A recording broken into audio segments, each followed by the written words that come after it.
सियासत के अखाड़े में चुनाव हो या ना हो, जाती है कि जाती नहीं, पर जब खुद पर आती है तो सियासत। नमस्कार, आप देख रहे हैं इंडिया का सवाल। मैं हूं आपके साथ पूजा मोहन पांडे। इसमें कोई दो राय नहीं कि देश में विकास कार्यों में संतुलित सहभागिता के लिए हर जाति, वर्ग और राज्य के समीकरण को बैलेंस्ड होना चाहिए। पर बजट सत्र में जातिगत जनगणना का मामला तूल पकड़ता जा रहा है। लोकसभा में नेता प्रतिपक्ष, जिनको लीडर ऑफ प्रोपेगेंडा कहकर के अनुराग ठाकुर ने बुलाया था, उन्होंने जातिगत जनगणना का मामला उठाया। इससे पहले उन्होंने बजट पर चर्चा का जवाब देते हुए हलवा सेरेमनी की तस्वीर दिखाई, जिसमें राहुल ने कहा बजट बनाने वाले 20 अधिकारी सिर्फ एक अल्पसंख्यक, एक ओबीसी और कोई भी न दलित है न आदिवासी है, कोई अधिकारी इनमें से ताल्लुक नहीं रखता। इसके बाद राहुल ने जातिगत जनगणना का मसला उठाया। इसके बाद इस पर सियासी घमासान लगातार बढ़ता जा रहा है। बीजेपी नेता अनुराग ठाकुर ने आओ देखा नता और राहुल गांधी पर तंज कसते हुए कहा, कुछ लोगों को आज तक जातिगत जनगणना का भूत उनके सर पर सवार है।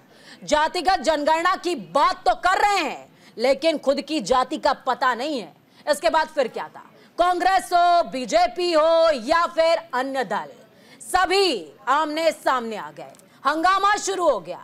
इस पर अनुराग ठाकुर ने चुटकी लेते हुए कहा, जातिगत जनगणना की मांग करने वालों को भी जाति लिखनी होगी। इस पर राहुल ने कहा, जैसे महाभारत में अर्जुन को सिर्फ मछली की आंख दिखाई दे रही थी, उसी तरह मुझे सिर्फ मछली की आंख दिखाई दे रही है। हम जातीय जनगणना करवा के दिखाएंगे। खैर, एक ये दौर है, एक वो दौर था जब राहुल गांधी 2009 में कांग्रेस महासचिव की भूमिका में हुआ करते थे और कहते थे, मैं जाति में विश्वास नहीं करता हूं, मैं दलित के घर जाता हूं तो वो भी इंसान, मैं मोची के घर जाता हूं तो वो भी इंसान, बढ़ई के घर जाता हूं तो वो भी इंसान। अचानक से राहुल गांधी खुद कहने लगे, मैं मोची, बढ़ई इन सब के घर गया, इन सब से मिला।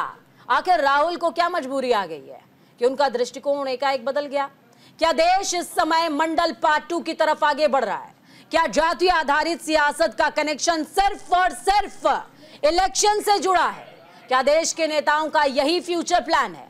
आज हम जात पात की सियासत की मजबूरी पर चर्चा करेंगे।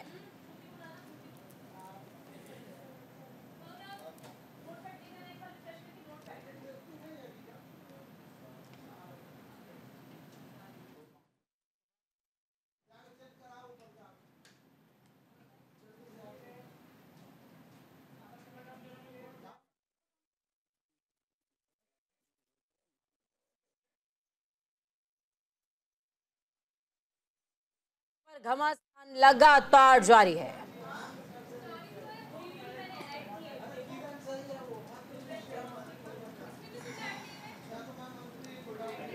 जात न पूछो नेता की, पूछ लिया तो बवाल। तो लोकतंत्र के मंदिर में सियासी घमासान मचा हुआ है।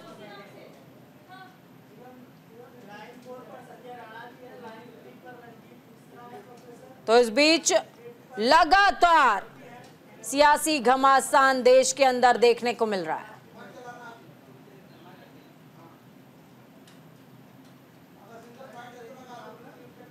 तो राहुल गांधी हो या फिर अनुराग ठाकुर, एक दूसरे के ऊपर लगातार निशाना साध रहे हैं। देखिए, वो तस्वीर भी आपको दिखा रहे हैं कि राहुल गांधी ने किस तरीके से हलवा सेरेमनी की तस्वीर साझा करी थी। चलिए, मेहमानों का रुख करते हैं। हमारे साथ में अनिरुद्ध सिंह जुड़े हुए हैं बीजेपी से, बहुत स्वागत है सर आपका। प्रोफेसर रंजीत कुमार मिश्रा जुड़े हुए हैं हमारे साथ में।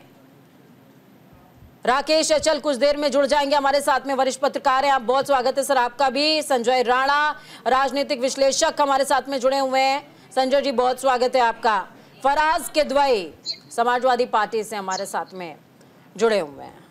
क्या हो गया है प्रोफेसर रंजीत जी, मैं आपके पास आऊंगी, क्या हो गया है राहुल गांधी को?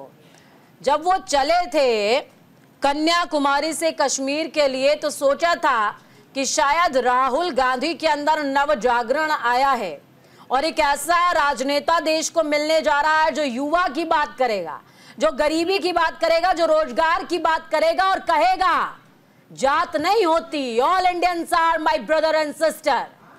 क्या हो गया सर? पूजा जी, राहुल जी को कुछ नहीं हुआ है। हुआ है अनुराग सिंह ठाकुर जैसे नेताओं को, जो संसद के अंदर नेता प्रतिपक्ष को गालियां देते हैं। हुआ है मीडिया को, जो अपने तरह से उसकी एक पक्षीय आलोचना कर रही है। हुआ है प्रधानमंत्री जी को कि जो संसद के अंदर उनके नेता गाली गलौज करते हैं, उनको वो प्रमोट करके ट्वीट करते हैं।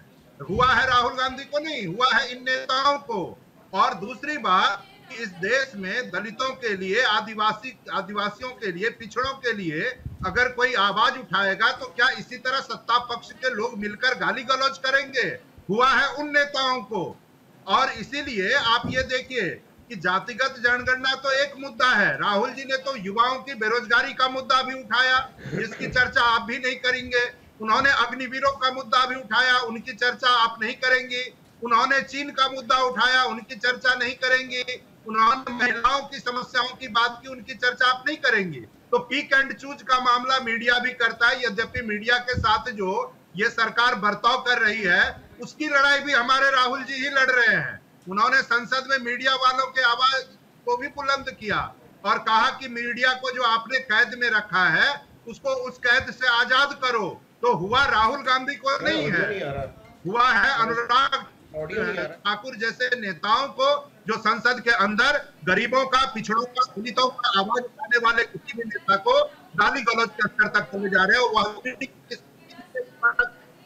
नहीं, बल्कि नेता प्रतिपक्ष को और प्रधानमंत्री जी वैसे नेताओं को जो दूसरों को गाली देते हैं, उनको इंडोर्स करते हैं, उनको रिट्वीट करते हैं। देखिए प्रोफेसर रंजीत जी, अगर मैं चाहूं तो मैं आपसे सवाल क्रॉस में पूछ सकती हूं सर, कि राहुल गांधी की कोर टीम में कितने लोग हैं जो दलित वर्ग, अल्पसंख्यक वर्ग और तमाम अन्य वर्गों से ताल्लुक रखते हैं? आपके पास जवाब नहीं होगा, क्योंकि 12 महासचिवों की नियुक्ति मल्लिकार्जुन खड़गे करते हैं, जिनमें से मात्र एक ओबीसी सर, मात्र एक ओबीसी।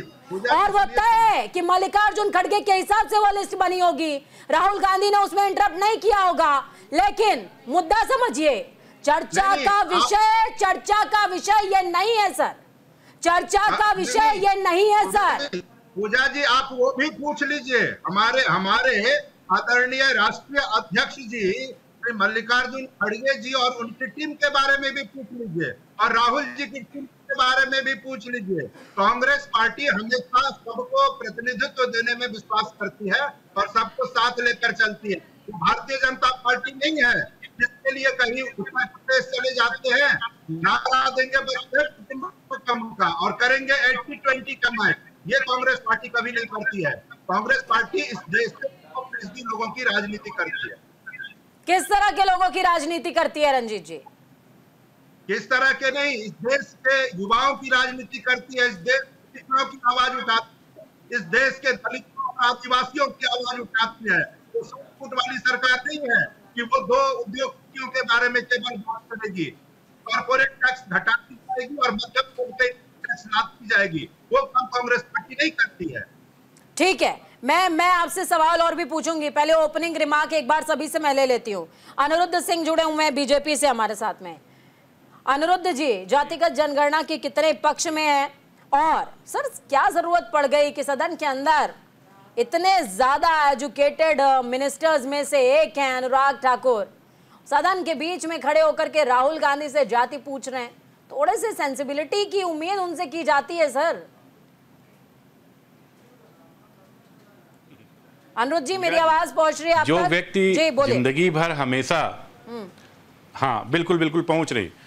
पूजा जी, जो लोग केवल जातिगत जनगणना की बात करते हैं, पहले इन्होंने देश को धर्म के आधार पर बांटा, अब देश को जाति के आधार पर बांटने का प्रयास कर रहे हैं।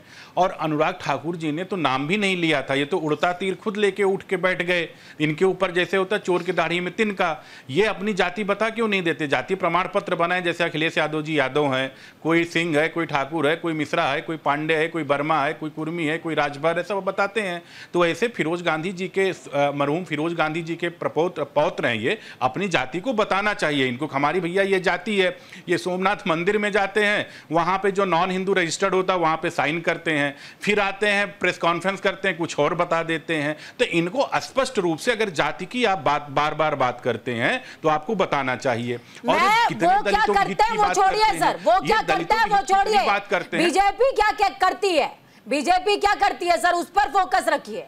वो क्या करते हैं, डिस्कशन का मुद्दा मेरा आज वो है ही नहीं सर। नहीं, वो क्या करते हैं छोड़ दीजिए, आप क्या करते हैं वो बताइए। जातिगत जनगणना पर विश्वास है, नहीं है, क्या है, क्या आपका थॉट प्रोसेस अगर क्या है? मैं कह रहा हूं बार बार, मैं तो अगर जाति के आधार पे ये लोग बात करते हैं, एक मिनट पूजा जी सुन लीजिए, अगर ये जाति के इतना बात करते हैं तो जातिगत जनगणना की इनकी सबकी बात करते, अपनी जाति बताने में इनको क्यों डर लग रहे हैं? क्यों जाति कौन सा अनुच्छेद के हिसाब से वो गाली को बता दे, कौन से संविधान के कौन से अनुच्छेद से उसमें जाति गाली हो जाती है कि जाति का मत पूछिए। अगर जाति गाली तो जाति सबका नाम ले लेके जो प्रधानमंत्री जी को तो चिल्लाते हैं, इनको चिल्लाते हैं, उनको चिल्लाते, तो अपनी जाति क्यों नहीं बता पा रहे राहुल गांधी जी? और ये इतने दलितों के हित की बात करते हैं, ओबीसी के हित को बात करते हैं। ओबीसी कमीशन को 21 साल तक ये दबा के रखे थे, उसको संवैधानिक दर्जा नहीं दे पाए थे। इनके पिताजी क्या कहते थे, जिनको आरक्षण मिलेगा वो बुद्धू लोग हैं। इनके नाना क्या कहते थे, जवाहरलाल नेहरू जी क्या करते थे, जिसको आरक्षण मिलेगा दोयम दर्जे का हो जाएगा।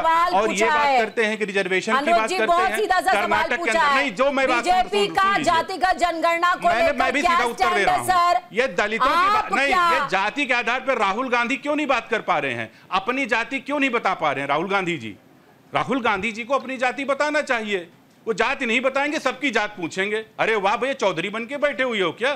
सर थाली में खाने को अनाज ना हो, बचा पाओगे सर थाली में खाने को अनाज ना हो। अनुरोध जी, थाली में खाने को अनाज ना हो। और मैं ओबीसी वर्ग से आती हूँ या मैं जनरल कैटेगरी से आती हूँ, मैं पांडे हूँ, मैं क्षत्रिय हूँ, मैं ब्राह्मण हूँ, मैं कुंभी हूँ, मैं कुछ भी हूँ सर। अगर मेरी थाली में खाना नहीं है, मेरे बच्चों का भविष्य सुरक्षित नहीं है सर। कौन क्या है कौन नहीं है, राहुल गांधी को जाति बताना चाहिए। अगर उनको इतना ऐतराज क्यों है? वो SC ST का पैसा लेके कर्नाटक में गाड़ियां और शराब खरीदी जाती, उनके मंत्री खरीदते हैं। ओबीसी कमीशन को 21 साल तक दबा के बैठे हुए थे। इनके नाना इनके कहते हैं कि जिसको आरक्षण मिलेगा दलितों को वो करेंगे।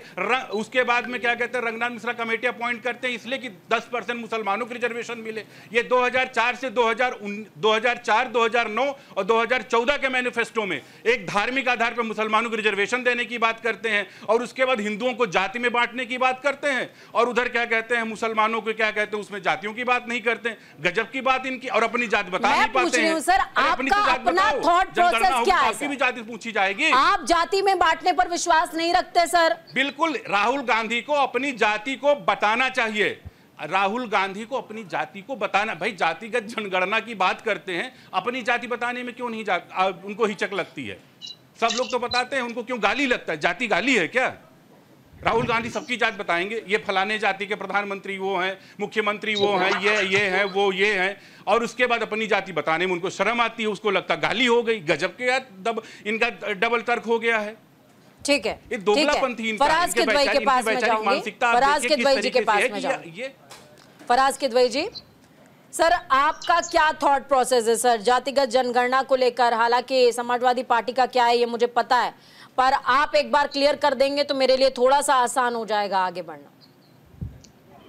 देखिए पूजा जी, जातिगत जनगणना की जो बात एको आ रहा है, जातिगत जनगणना की बात अगर सबसे पहले किसी ने शुरू की तो पीडीए के योद्धा आदरणीय अखिलेश यादव जी ने शुरू की, क्योंकि समाजवादी पार्टी का जन्म ही सामाजिक न्याय की लड़ाई के बदौलत हुआ है। और श्रद्धेय मुलायम सिंह यादव जी ने अपने पूरे जीवन काल में सामाजिक लड़ाई को लड़ते हुए समाज के पिछड़े, गरीबों, मजदूरों, किसानों के हितों की हमेशा लड़ाई लड़ी है।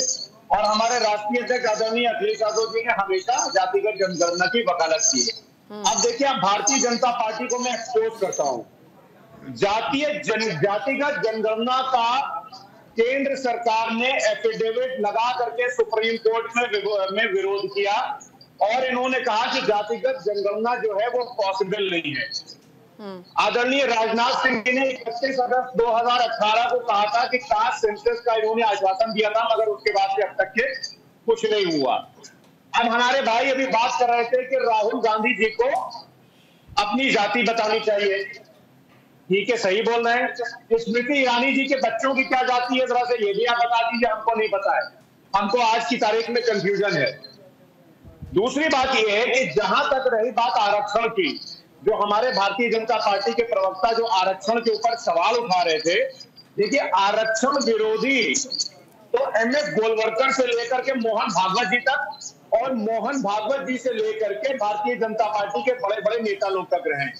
मेरे हाथ में ये बंच ऑफ थॉट्स किताब है, जिसमें एमएस गोलवलकर जी के भाषणों को विस्तार से बताया गया है।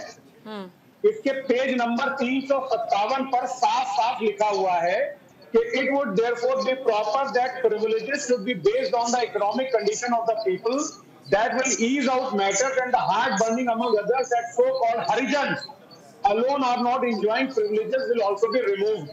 यानी कि गोलवलकर साहब जो है वो आरक्षण की वकालत करते थे कास्ट बेस नहीं, इकोनॉमिक बेसिस पर। और मोहन भागवत जी ने भी 2015 में जब बिहार के चुनाव चल रहे थे तो उन्होंने कहा था कि आरक्षण के समीक्षा की जरूरत है। अब हम लोग क्यों जातिगत जनगणना की बात कर रहे हैं? असलियत में क्या है कि भारतीय जनता पार्टी देश के 80% जो नागरिक हैं उनको सोशल, इकोनॉमिकल और पॉलिटिकल तौर पर हमेशा पीछे रखना चाहते हैं। आप देखिए कि अगर आप डिफरेंट पैरामीटर्स की बात कर लीजिए, हर पैरामीटर पर जो है वो SC, ST, OBC जो है वो कहीं ना कहीं पिछड़ता हुआ नजर आ रहा है। पूजा जी ठीक है, ठीक है सर, ठीक है सर। सर किताब की बात मत करिए, किताब की बात मत करिए, मैं किताब की बात करने के लिए बैठी भी नहीं हूं यहाँ पर। संजय राणा जी, मैं आपके पास आऊंगी मैं आपके पास सर, मैं मुद्दे पर आपको ले आऊंगी सर, एक्सपर्टी है मेरी, मैं ले आऊंगी, आप चिंता मत करिए, रुकिए। संजय राणा जी के पास में जाऊंगी। संजय जी की बात तो होगी, फैक्ट्स और फिगर्स की बात होगी। पूजा जी आपको अगर नहीं अच्छा लगता हो तो कोई बात नहीं, फैक्ट्स एंड फिगर्स की बात ही होगी सर, फैक्ट्स एंड फिगर्स की बात होगी। और मैं आपसे वादा कर रही हूँ, मैं आपसे वादा कर रही हूँ कि जातिगत जनगणना पर वादा कर रही हूँ, फराज किदवाई मैं वादा कर रही हूँ, जातिगत जनगणना पर इस तरह की डिबेट अभी तक नहीं हुई होगी। चलिए मैं संजय राणा जी के पास जाऊंगी।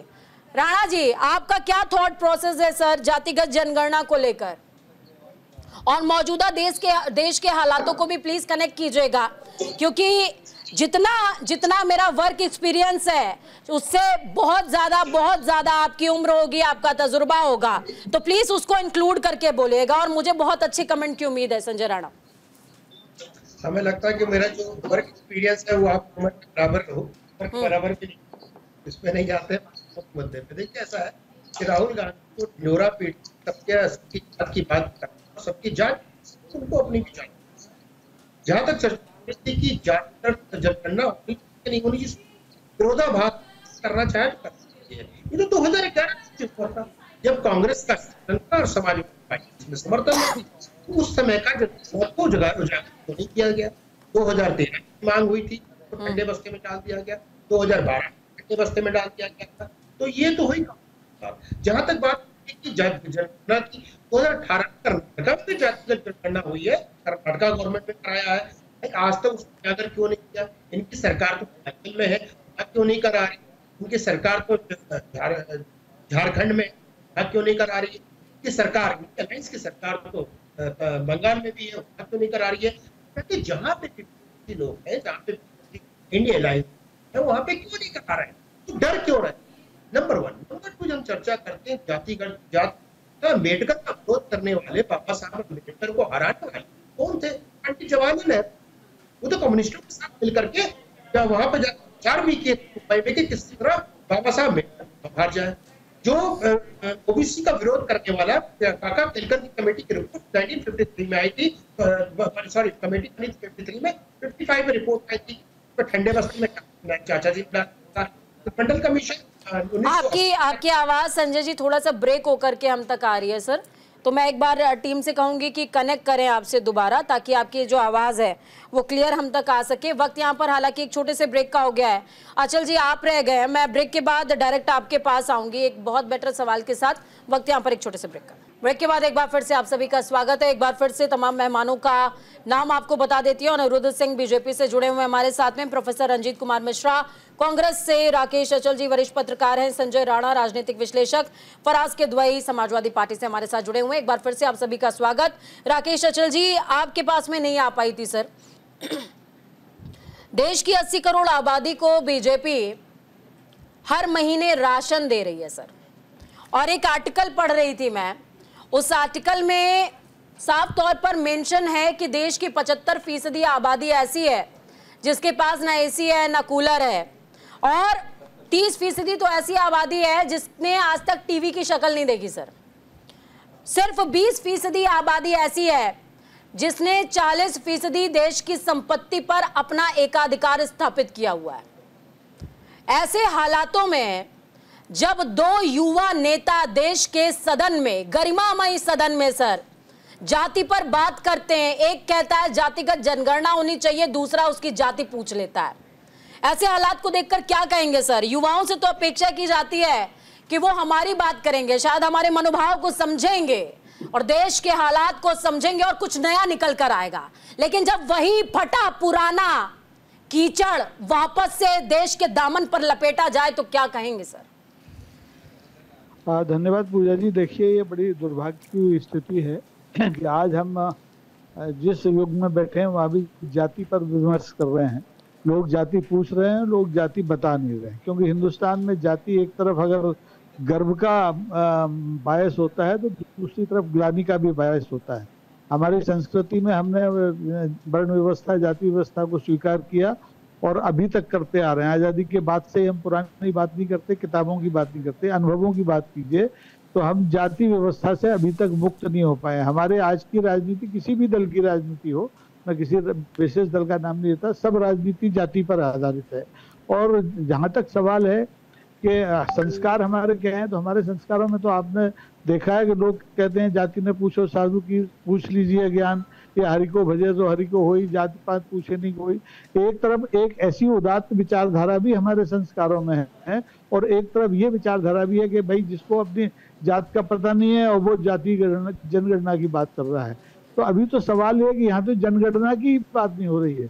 2011 के बाद से सरकार 10 साल से हमारे माननीय प्रधानमंत्री के नेतृत्व में बहुत अच्छा काम देश में शायद कर रही है, लेकिन इस बजट में भी जनगणना की बात नहीं, जाति जनगणना तो बहुत दूर की बात हो गई।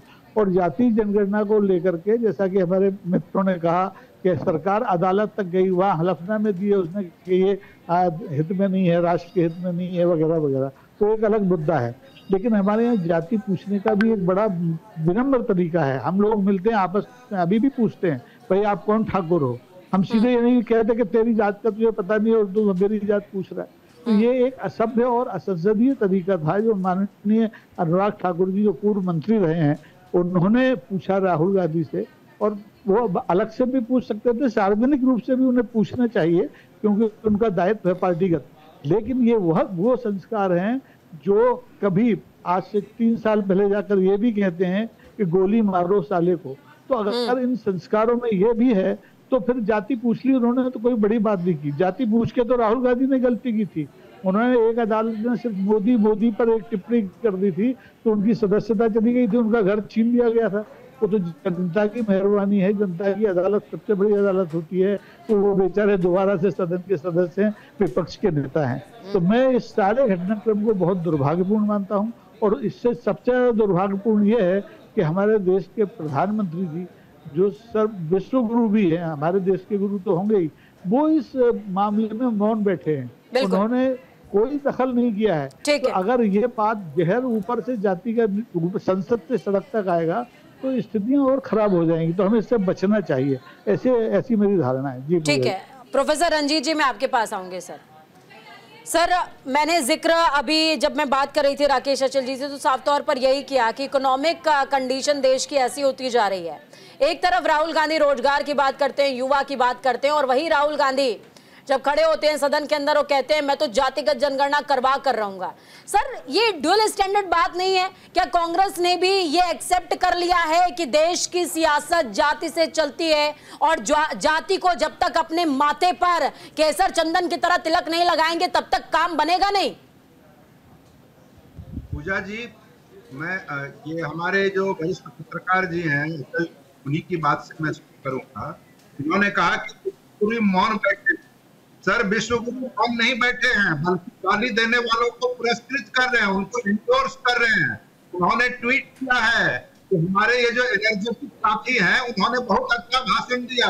वो तो उसको ट्वीट कर रहे हैं, रीट्वीट कर रहे हैं। वो मौन नहीं है, बल्कि गलत करने वालों को प्रमोट कर रहे हैं। और ठीक कहा आपने कि वो तो पहले गोली मारने की बात करते थे विपक्षियों को, अब तो कम से कम गाली पर लौटे हैं। तो ये भारतीय जनता पार्टी का संस्कार है। उनके बड़े बड़े नेता जो केंद्रीय मंत्री तक रहे, वो विपक्ष के नेताओं को गोली मारने की बात करते हैं, गालियां देते हैं, और माननीय प्रधानमंत्री जी जो अपने को विश्व गुरु कहते हैं, वो उनको इंडोर्स करते हैं। दूसरी बात पूजा जी, आपने जो कहा, राहुल जी वही मुद्दे उठा रहे हैं। राहुल जी, आपने जो चर्चा की उसकी बात पे कहते हैं कि 1% लोगों के पास देश का 40% संसाधन जमा है। इस गैप की वो आलोचना करते हैं, और इस गैप को कैसे भरा जाए करते हैं। वो समस्याओं के समाधान की बात करते हैं। आप बेरोजगार। सर, समस्या का समाधान कैसे होगा रंजीत जी, कैसे होगा? मान लीजिए देश की जो 20% आबादी, जिसके पास देश की 40% संपत्ति है, उसमें से 8% ओबीसी निकल गया, और जनगणना में भी ओबीसी निकल गया। तो ओबीसी कोई ज्यादा अवसर, ओबीसी कोई ज्यादा मौका, गरीब गरीब होता जाएगा, अमीर अमीर होता जाएगा। क्या डिफरेंस आएगा सर, मुझे बताइए, एक्सप्लेन कीजिए सर। पूजा जी, सबसे डिफरेंस ये आएगा कि इस देश में 45 साल में सबसे अधिक बेरोजगारी है, और 30 लाख से अधिक केंद्रीय कर्मचारियों के पद ये सरकार खाली रखी हुई है। जब तक उस पे भर्ती नहीं होगी तो लोगों को कैसे अधिकार मिलेगा? आखिर केंद्र सरकार के पास इस बात का क्या जवाब है कि इतनी अधिक बेरोजगारी में वो 30 लाख केंद्रीय कर्मचारियों के पद को रिक्त क्यों रखी हुई है? दूसरी बात आप देखिए कि सीएमआई का ठीक है, एक बार अनुरोध जी का देखिए फोन नहीं जुड़ा हुआ था। एक बार मैं उनसे सवाल का जवाब एक विषय पर ले लेती हूँ, एक विषय पर सर जवाब ले लेती हूँ, उसके बाद आती हूँ मैं आपके पास। 20 सेकंड आप मुझे दे, मैं अपनी बात पूरी कर दूं। बोलिए सर। सवाल उठाया है जी। देखिए, एक तरफ तो आप 30 लाख पद खाली रखते हैं, और दूसरे तरफ आप 10 साल में 70 पेपर लीक कर देते हैं। आप ये देखिए कि कुछ हजार पदों के लिए लाखों की संख्या में विद्यार्थी अपीयर हो रहे हैं। या तो सर मेरा सवाल आप समझ नहीं पा रहे, या तो जवाब आप देना नहीं चाह रहे हैं, कि आपको लग रहा है कि बहुत ज्यादा एक्चुअल सवाल पूछ लिया मैंने। अनुरोध जी के पास, मैं अनुरोध जी के पास जाऊंगी सर, अनुरोध जी के पास जाऊंगी। अनुरोध जी, जातिगत जनगणना तो छोड़ दीजिए, जनगणना की बात ही नहीं कर रही है बीजेपी, ये राकेश अचल जी ने जिक्र किया है। सर बोलिए। पूजा जी, मैं ये कहूँगा कि जातिगत जनगणना की जब बात कांग्रेस या इंडिया अलायंस के पार्टनर में राहुल गांधी जी सर जनगणना की कर लीजिए बात, जातिगत जनगणना छोड़ दीजिए। मैं तो कह रही हूँ खुद से जनगणना की बात कर लीजिए। अरे मैं वही बात कर रहा हूँ, बस मुझे बोलने दीजिए, 30 सेकंड बोलने दीजिए अनट्रिप्ट। बस मैं ये कह रहा हूँ कि अगर कोई बात करता है तो खुद से इनिशिएट करता है कि भाई मेरी जाति ये है, मेरी जनगणना, मेरी जाति है, ये सारी चीज़ें। वो जातिगत जनगणना किसकी करना चाह रहे हैं? हिंदुओं की करना चाह रहे हैं, मुसलमानों को करना नहीं चाह रहे। एक बात, वो क्यों करना चाह रहे हैं? अगर वो ये कहते हैं कि जाति जनगणना करने से SC ST OBC या किसी भी जाति का इनका बड़ा लाभ हो जाएगा, तो ये बताएं वो कि अलीगढ़, उन्हीं की सरकार में UPA 1 UPA 2 में अलीगढ़ मुस्लिम यूनिवर्सिटी के अंदर जामिया मिलिया में SC ST का OBC का रिजर्वेशन क्यों खत्म किया? अगर वो करना चाहते जातिगत जनगणना की बात, तो ये बताएं कि कर्नाटक में OBC का रिजर्वेशन लेके उन्होंने क्यों दे दिया? अगर वो जातिगत जनगणना की बात करना चाहते हैं तो रंगनाथन आयोग की कमेटी का गठन क्यों किया गया उनके नाना के द्वारा?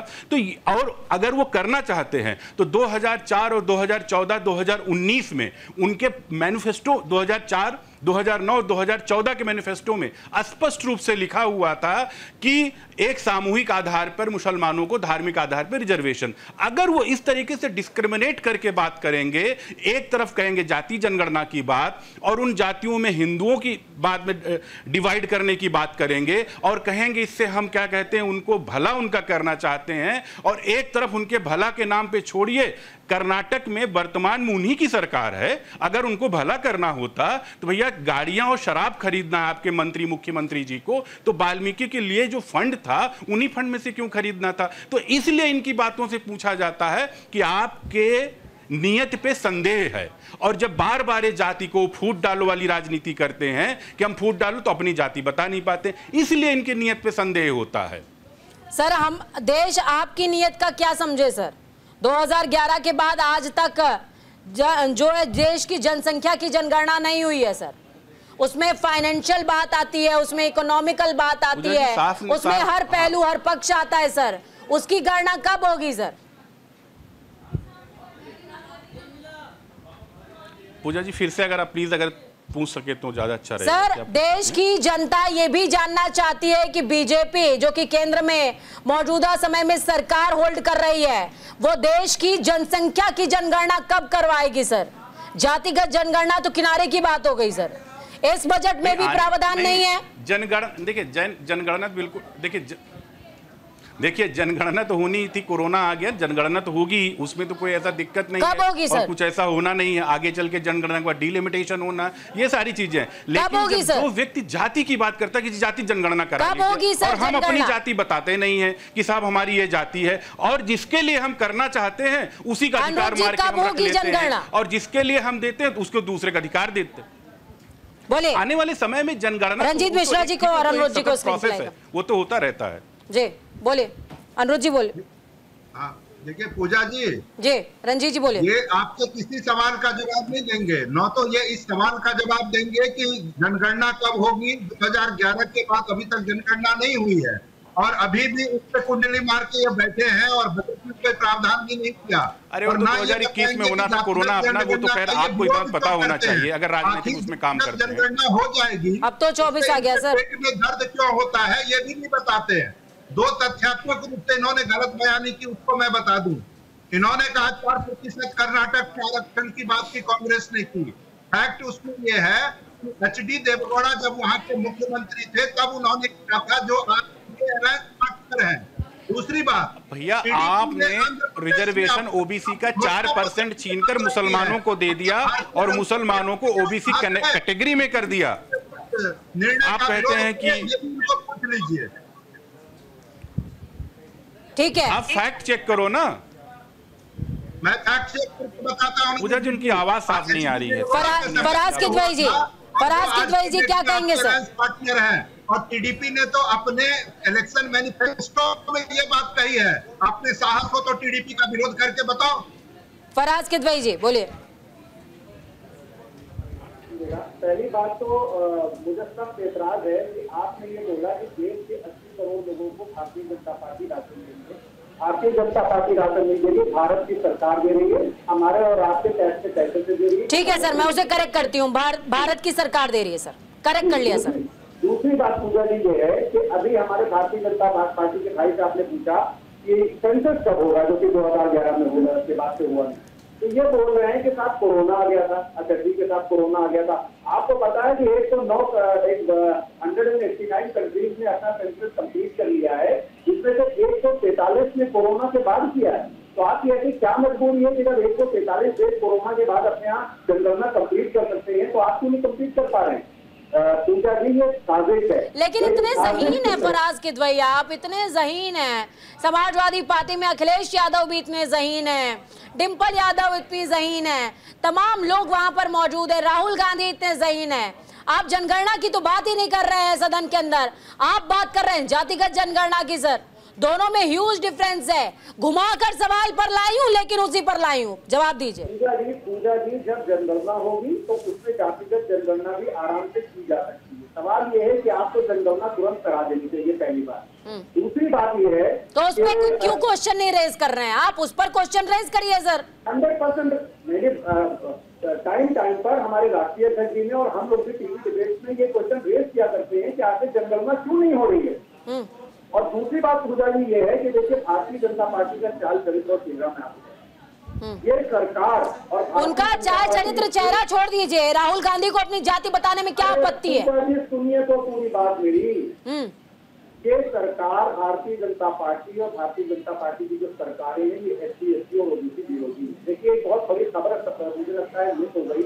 मध्य प्रदेश में एक खबर हिंदुस्तान टाइम्स में छपी थी। इस खबर के हिसाब से मध्य प्रदेश में जो SC और ST के जो फंड थे उनको डाइवर्ट कर दिए, फंड 95.76 करोड़ जो SC/ST सब प्लान में दिए गए थे, उनको जो है गौ संवर्धन स्कीम में ट्रांसफर कर दिए। गौ संवर्धन स्कीम अच्छी है, लेकिन SC/ST के जो सब प्लान में के जो फंड थे वो क्यों ट्रांसफर किए गए? दूसरी बात, रीडिप्लॉयमेंट ऑफ अनुरोध जी काउंटर दीजिएगा फराज किदवई जी की बात पे, दोनों को स्क्रीन पे पूजा जी मुझे इनकी बात स्पष्ट रूप से सुनाई नहीं दिया। अगर आप रिपीट, पूजा जी अगर रिपीट कर दें ये क्या बोल रहे हैं ज्यादा अच्छा रहेगा। इनकी बात स्पष्ट रूप से सुनाई नहीं पड़ी। पूजा जी बोलिए फराज जी बोलिए। दूसरी बात ये है कि मध्य प्रदेश में ही रीडिप्लॉयमेंट ऑफ 6 रिलीजियस साइट्स में 109 करोड़ रुपए आवंटित किए गए, जिसमें से आधे फंड SC/ST। अनुरोध जी, फराज किदवई साफ तौर पर कह रहे हैं कि SC/ST विरोधी है सरकार और कई सारे ऐसे प्लान्स जो कि SC/ST के लिए चल रहे थे आपने डाइवर्ट कर दिए दूसरी तरफ। बोले सर। और यहाँ पे वो अलग अलग राज्यों का जिक्र कर रहे हैं। अगर मैं बोलूंगा तभी आप कहेंगी कि आप बोले सर बोलिए। पूजा जी अगर मैं बोलूंगा इनके बारे में तो आप नाराज हो जाएंगे, आप कहेंगे देखो और डिबेट को कहीं और लेके जा रहे, जो कि हमें लगता है डिबेट की परंपरा से उचित नहीं रहेगा। बोलिए सर, बोलिए। लेकिन फिर भी मजबूर इन्होंने किया। ये SC और ST के बारे में कितना अच्छा सोचते हैं ये सबको पता कि मायावती जी क्या थी, एक शेड्यूल कास्ट महिला थी और गेस्ट हाउस में मुलायम सिंह जी के और उनके चहेतों ने क्या किया था। तो इसलिए इनके मुंह से शेड्यूल कास्ट शेड्यूल ट्राइब की बातें अच्छी नहीं लगती हैं। और रहेगी बात कांग्रेस से, भैया कांग्रेस तो यही बता दे कि SC और ST का जो रिजर्वेशन आपने अलीगढ़ मुस्लिम यूनिवर्सिटी और उसके बाद में आपने जामिया मिलिया से खत्म क्यों किया? अगर आपके SC/ST के फंड से आपने कर्नाटक में गाड़ियां क्यों खरीदी? आपने वहां से आपने पैसे लेके गाड़ियां तो खरीदी ना, SC/ST के फंड से खरीदी। उसके बाद में अगर आपको इतनी ज्यादा SC/ST के लिए वो था तो आप भैया आप ये 2004, 2009 और 2014 के मैनिफेस्टो में बड़ा बड़ा लिखते हैं। और तो और छोड़िए, प्रधानमंत्री जी मनमोहन सिंह जी बोलते हैं उस टाइम पर कि इस देश के रिसोर्स पे पहला अधिकार मुसलमानों का। अरे तब आप नहीं बोल पाए SC/ST का अधिकार है। और आप बताइए राजीव गांधी फाउंडेशन में कितने SC/ST OBC जो हैं उसके मेंबर है, जरा देख लीजिए पोर्टल खोल के, तो कांग्रेस वालों को समझ में आएगा। लेकिन ये क्या करेंगे, ये गुमराह करेंगे, ये चीजों को कहेंगे जातिगत जनगणना कर लो। किसके लिए? उनको लाभ हो जाएगा, उनको लाभ इनको देना नहीं, लाभ तो किसी और को इनके देने का मन में रहता है। संजय राणा के पास में करने की बात करूं, संजय जी क्या कहेंगे सर? कितने सहमत है आप रंजीत जी की बात से, अनुरोध जी की बात से और साथ में किदवई जी की बात से? देखिए, जहां तक प्रवक्ता की बात में सुना तो उन्होंने सही कहा। अगर आप को कुछ एग्जाम्पल सेट करने हैं तो आपकी जहां पे शासन है या आपने जब शासन किया था तो उस समय के जो भी आंकड़े थे उसको प्रकाशित करना चाहिए। मैं पिछली बार भी बोला था 2011 के आंकड़े इन्होंने प्रकाशित किए, 2018 में कर्नाटका में सेंसस कराया था उसके आंकड़े प्रकाशित नहीं किए। इनसे हिमाचल प्रदेश में जो सरकार है उसके आज वहां पे क्यों नहीं करा रहे? नंबर 1। नंबर 2, जो चर्चा करते हैं इनकी पार्टी में, देखिए 2 पार्टी में कांग्रेस से भी चर्चा कर रहा हूँ, कांग्रेस पार्टी में कितने मुख्यमंत्री हुए बता दीजिए जो है, जो शेड्यूल कास्ट शेड्यूल ट्राइब से आते हैं? कितने राष्ट्रपति इन्होंने बनाए? पिछले 60 साल इन्होंने देश में राज किया, कितने? एक नाम बता दीजिए, सिवाय एक नाम के इनके पास नाम नहीं होगा SC/ST का। बताइए, इनसे प्रश्न चिन्ह उठेगा कि अगर आप SC/ST को इतना मानते थे तो उनको आपने प्रतिनिधित्व क्यों नहीं दिया? आज के दिन में मैं बोलता हूं तो कांग्रेस पार्टी में आप ये बता दीजिए कितने लोग रिप्रेजेंटेटिव हैं, जो पदाधिकारी हैं पार्टी के अंदर, वो रिप्रेजेंट कर रहे हैं SC/ST को। ये हो गया कांग्रेस की बात। जब हम चर्चा करते हैं समाजवादी में, देखिए समाजवादी पार्टी में जो PDA का फार्मूला है, पिछड़ा, दलित और आदिवासी या अल्पसंख्यक जो भी इसका कारण है, पिछड़ा तो है इनके साथ, पिछड़े में सिर्फ यादव है, दलित इनके साथ नहीं है। बता दीजिए 4 बार समाजवादी पार्टी के मुख्यमंत्री रहे, इसमें 3 बार नेताजी और 1 बार अखिलेश जी रहे। भैया क्यों नहीं बना दिया? क्या आजम खान साहब मुख्यमंत्री बनने लायक नहीं थे? क्या आजम खान साहब विपक्षी के ये विधानसभा में विपक्ष के नेता बन नहीं सकते थे? क्या इनके पास SC और ST शासन का कोई बड़ा नेता बड़ा चेहरा नहीं है? बेनी प्रसाद जी वर्मा इससे बड़ा चेहरा नहीं था उस जमाने में, उनको क्यों नहीं मुख्यमंत्री बना दिए? तो देखिए, जब भी पार्टियां ये बातें करती हैं पिछड़ा, दलित और अल्पसंख्यकों की, ये अपना विकास करते हैं, इनको किसी अल्पसंख्यक से मतलब नहीं है, इनको किसी दलित से मतलब नहीं। ये बताइए, देश में तकरीबन 55 साल कांग्रेस का शासन रहा है, सिर्फ पंडित 3 व्यक्ति इनके परिवार से आते थे। पंडित नेहरू सो कॉल्ड पंडित कहते थे, उसके बाद आई इंदिरा गांधी जी सो कॉल्ड पंडित कहती थी, उनके पुत्र राजीव गांधी जी सो कॉल्ड पंडित कहते थे। ये बताइए पंडित कितने परसेंटेज देश के अंदर? मात्र 8%। ये रिप्रेजेंटेशन क्यों कर रहे थे? किसी ने मुसलमानों को क्यों नहीं बना दिया? जब बाबू जगजीवन राम रंजीत मिश्रा काउंटर है आपका, रंजीत मिश्रा काउंटर। और ये बताइए, एक चीज और बोल देता हूँ, भैया सीताराम केसरी जी का हाल क्या किया गया था कांग्रेस में, ये जरा बता दीजिए। इतने दलित हितैषी कैसे हो गए? और आप दूसरों की अगर जात को उंगली उठा सकते हो, दूसरों की जात पूछ सकते हो, पत्रकार कि मिश्रा हो कि तुम शर्मा हो कि तुम ठाकुर हो कि बलिया आप पूछ सकता है, तो हम भी आपसे पूछेंगे आपकी जाति क्या, आपको बताने में कोई शर्म क्यों आ रही है? क्योंकि आपको अच्छी तरह पता है कि आप जाति की राजनीति करते हैं, लेकिन आपको जाति से कोई मतलब नहीं है। जहां तक आप चर्चा कर रही थी, मैं 30 सेकंड में खत्म कर देता हूँ, जहां तक मैं चर्चा कर रही थी थाली में खाना नहीं है, तो थाली में खाना इनके जमाने में नहीं था। नेहरू जी के जमाने में गेहूं आयात होता था, गेहूं लोन पे लिया जाता था यूनाइटेड स्टेट ऑफ अमेरिका से। इतिहास को देखना चाहिए, इतिहास में क्या था। उस 29% इन्फ्लेशन था इंदिरा गांधी के जमाने में, और 12% संजय जी मैं आज की बात कर रही हूँ सर, मैं आज की बात कर रही हूँ, आज की मैं बात कर रही हूँ सर। 80 करोड़ देश की आबादी को भारत सरकार अनाज खिला रही है सर कि नहीं खिला रही है? ये बताइए, पॉवर्टी लाइन 2004 में कितने % थी? आपको नहीं पता होगा, 39% थी। आज पॉवर्टी लाइन कितनी है? और पॉवर्टी लाइन की शर्तें उस समय पर क्या थी सर, इस समय पर क्या है? और बता रहा हूँ, नंबर बता दे। फराज किदवाई काउंटर है आपका, बोलिए। गलत बात कर रहे हैं। आज की तारीख में पावर्टी ली जाती है और पहले पावर्टी लाई जाती थी। सरकार जो